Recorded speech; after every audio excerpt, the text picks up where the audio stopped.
Tällä Canva-vinkki-videolla käydään läpi taikapikanäppäimet. Ja nämä taikapikanäppäimet liittyy esityksiin. Eli jos sulla on valmis esitys ja sä haluat mennä esitystilaan, niin se tapahtuu siten, että sä menet tätä oikealta ylhäältä, klikkaat tätä esitä. Ja täältä vaikka tämä koko näyttö ja mä klikkaan esitä. Eli nyt mä oon esitystilassa. Niin nämä taikanäppäimet löytyy täältä oikealta alhaalta. Kolmantena on tällainen näppäimistö, jossa lukee maagiset pikanäppäimet. Sen kun klikkaa auki, tulee erilaisia tämmöisiä lisäominaisuuksia tähän esitykseen.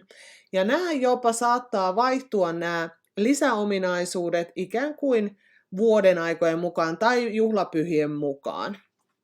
Ja täältä löytyy vaikka mitä. Täältä saadaan kesken esityksen kuplia, tai sitten pyydetään hiljaisuutta, tai voidaan laittaa ajastin esimerkiksi jotakin varten. Sitten täällä on sumennusta.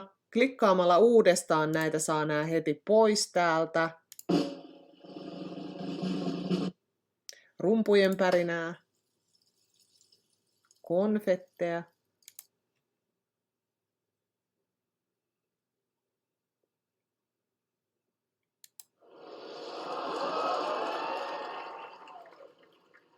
Ja mikä minun mielestä on ihan paras on tämä mikrofonin pudotus. Näin. Ja sitten täällä on tyhjänä, eli päästään noista kaikista taikapikanäppäiden ominaisuuksista eroon. Eli näin helposti käytät taikapikanäppäimiä Canvan avulla.